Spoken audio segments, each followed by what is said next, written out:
ಎಲ್ಲರಿಗೂ ನಮಸ್ತೆ. ರಾಮನವಮಿಯ ಮಾಹಿತಿ ನಿಮಗಾಗಿ. ನಾಳೆಯ ರಾಮನವಮಿಯಂದು ವಿಳೆದೆಲೆ ಮೇಲೆ ಈ ಮಂತ್ರವನ್ನು ಬರೆಯಿರಿ.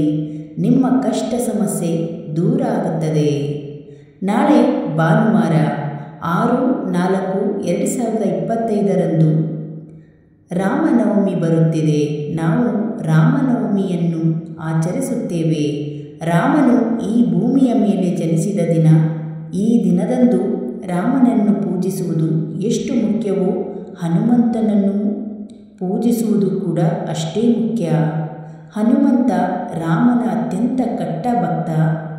ನಾಳೆ ನೀವು ಹನುಮಂತ ದೇವರನ್ನು ಪೂಜಿಸಿದರೆ ನಿಮಗೆ ಹಲವು ಪಟ್ಟು ಹೆಚ್ಚಿನ ಮಾನಸಿಕ ಶಕ್ತಿ ಸಿಗುತ್ತದೆ.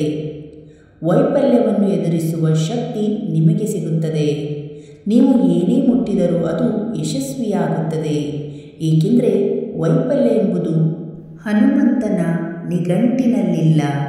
ಕಾರಣ ಹನುಮಂತ ರಾಮನ ಭಕ್ತ. ರಾಮ ಮತ್ತು ಹನುಮಂತ ಬೇರೆ ಬೇರೆಯಲ್ಲ, ಇವೆರಡೂ ಒಂದಕ್ಕೊಂದು ಬೆಸೆದುಕೊಂಡಿದೆ. ಇವತ್ತಿನ ವಿಡಿಯೋದಲ್ಲಿ ಹನುಮಾನ್ ಪೂಜೆಯ ಬಗ್ಗೆ ತಿಳಿಯೋಣ. ರಾಮನಾಮ ಜಪಿಸುವರೆಲ್ಲ ಹನುಮಂತ ಬಂದು ಅದನ್ನು ಕೇಳಲು ಕುಳಿತುಕೊಳ್ಳುತ್ತಿದ್ದ. ಈ ಪರಿಹಾರವನ್ನು ಮಾಡುವಾಗ ನಿಮ್ಮ ಪಕ್ಕದಲ್ಲಿ ಬಂದು ಖಾಲಿ ಜಾಗವನ್ನು ಇರಿಸಿ. ನೀವು ಜಪಿಸುವ ರಾಮನ ಹೆಸರನ್ನು ಕೇಳಲು ಹನುಮಂತನು ನಿಮ್ಮ ಪಕ್ಕದಲ್ಲಿ ಬಂದು ಕುಳಿತುಕೊಳ್ಳುತ್ತಾನೆ. ರಾಮನವಮಿ ಪೂಜೆ ನಾಳೆ. ಮನೆಯ ಪೂಜಾ ಕೋಣೆಯಲ್ಲಿ ದೀಪ ಹಚ್ಚಿ 3 ವಿಳೆದೆಲೆಗಳನ್ನು ಖರೀದಿಸಿ. ಕನಿಷ್ಠ 3 ವಿಳೆದೆಲೆ ಸಾಕಾಗುತ್ತೆ. ಸಾಧ್ಯವಾದಷ್ಟು ವಿಳೆದೆಲೆಗಳನ್ನು ಖರೀದಿಸುವುದರಲ್ಲಿ ಯಾವುದೇ ತಪ್ಪಿಲ್ಲ. ಗರಿಷ್ಠ 11, 21 ಅಥವಾ 51 ಸ್ವಲ್ಪ ಕೆಂಪು ಬಣ್ಣವನ್ನು ಖರೀದಿಸಿ. ವಿಳೆದೆಲೆಯ ಮೇಲ್ಭಾಗದಲ್ಲಿರುವ ಕೆಂಪು ಚಂದನವನ್ನು ಮುಟ್ಟಿ ಶ್ರೀರಾಮ ಜಯಂ ಎಂಬ ಶ್ರೀರಾಮ ಜಯಂ ಹನುಮಂತ ಇರುವಾಗ ಭಯಪಡಲು ಏನಿದೆ.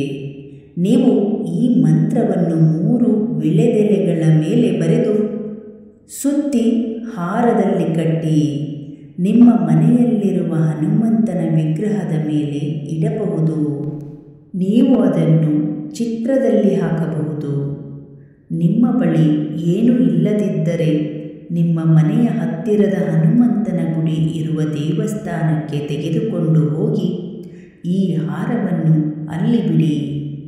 ನೀವು ಈ ಮಂತ್ರವನ್ನು ಹೆಚ್ಚು ವಿಳೆದೆಲೆಗಳ ಮೇಲೆ ಬರೆದಷ್ಟು ಹನುಮಂತನಿಗೆ ನಿಮಗೆ ಹೆಚ್ಚಿನ ಆಶೀರ್ವಾದಗಳು ಸಿಗುತ್ತವೆ. ಜೀವನದಲ್ಲಿ ಸೋಲು ಮಾತ್ರ ಇರುತ್ತದೆ. ಎಂದಿಗೂ ಯಶಸ್ಸನ್ನು ಕಾಣದ ಕಾರಣ ನಿರುತ್ಸಾಹಗೊಂಡವರಿಗೆ ನಾಳೆ ಒಂದು ವರದಾನವಾಗಿದೆ. ನಾಳೆ ಈ ಸರಳ ಆಧ್ಯಾತ್ಮಿಕ ಆಚರಣೆಯನ್ನು ಮಾಡುವವರ ಜೀವನದಲ್ಲಿ ಯಶಸ್ಸು ಮಾತ್ರ ಇರುತ್ತದೆ. ನೀವು ನಿಮ್ಮ ಮನಸ್ಸಿನಲ್ಲಿ ಒಂದು ವಿನಂತಿಯನ್ನು ಮಾಡಿಕೊಂಡು ಈ ವಿಳೆದೆಲೆಯ ಮೇಲೆ ಈ ವಿಳೆದೆಲೆಯ ಹಾರವನ್ನು ನಾಳೆ ಹನುಮಂತನಿಗೆ ಅರ್ಪಿಸಿದರೆ ಆ ವಿನಂತಿಯು ಕೇವಲ 3 ದಿನಗಳಲ್ಲಿ ಈಡೇರಿದರೂ ಆಶ್ಚರ್ಯವೇನಿಲ್ಲ. ನಿಮಗೆ ಸಮಯವಿಲ್ಲ. ಈ ವೇಗದ ಜಗತ್ತಿನಲ್ಲಿ ನೀವು ಓಡಾಡುತ್ತಲೇ ಇರ್ತೀರಿ. ಆದರೆ ನಾವು ಹನುಮಂತನ ಆಶೀರ್ವಾದವನ್ನು ಪಡೆಯಲು ಬಯಸುತ್ತೇವೆ. ನಾವು ಏನು ಮಾಡಬೇಕು? ನೀವು ಮಾಡಬೇಕಾಗಿರುವುದು ಇಷ್ಟೇ ಕೆಲಸ. ನಾಳೆ ಸ್ನಾನ ಮುಗಿಸಿ ಕಣ್ಣು ಮುಚ್ಚಿ ರಾಮ ರಾಮ ರಾಮ ಶ್ರೀರಾಮ ಜಯಂ ಎಂಬ ಮಂತ್ರವನ್ನು ಜಪಿಸುವುದು.